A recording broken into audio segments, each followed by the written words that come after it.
নমস্কার, শাওন পাকশালাতে সবাইকে স্বাগত জানাই। আজকে আমি বানাবো হার্ব রাইস। তার জন্য আমি বাসমতি চালটাকে ভাত বানিয়ে নিয়েছি, তার মধ্যে একটু সাদা তেল দিয়ে দিয়েছিলাম যাতে ভাতটা ঝরঝরা হয়। এখন আমি রান্নাতে চলে যাব। হার্ব রাইসটা করতে সাধারণত বাটার দিয়েই করতে হয়। আমার কাছে বাটারটা নেই, তাই আমি ঘি আর সাদা তেলে করব। আপনারা শুধু ঘিতেও করতে পারেন, শুধু বাটারেও করতে পারেন, আবার তেল ঘি মিশিয়েও করতে পারেন। আমি তেলটা গরম হয়ে গেছে, এখন আমি এর মধ্যে ঘি দিয়ে দেব। দিচ্ছি রসুন বাটা। আপনারা যেমন পরিমাণ বানাবেন সেই অনুযায়ী রসুন বাটাটা দেবেন। রসুনটাকে তেল আর ঘির সাথে ভালো করে মিক্স করে নিচ্ছি যাতে রসুনের কাঁচা গন্ধটা চলে যায়। আর গোলমরিচের গুঁড়ো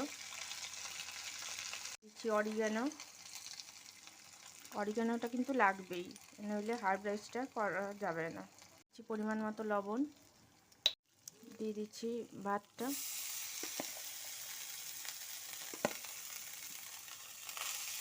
এখন সমস্ত কিছুর সাথে রাইসটাকে ভালো মতো মিশিয়ে নেব। দেব সামান্য চিনি,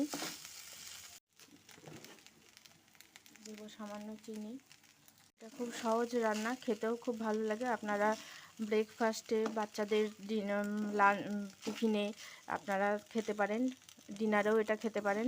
খুব ভালো লাগে খেতে।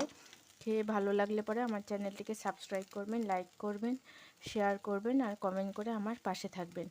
আর আরেকটা রিকোয়েস্ট, আপনারা কে কোথা থেকে দেখছেন এটা আমাকে জানাবেন কমেন্ট করে, তাহলে আমার খুব ভালো লাগবে, তাহলে আমি আরও ভালো ভালো ভিডিও আনতে ইন্সপায়ার হব। এখন আমার রান্নাটা হয়ে গেছে, আমি গ্যাস অফ করে দিচ্ছি, এখন নামিয়ে সার্ভ করব।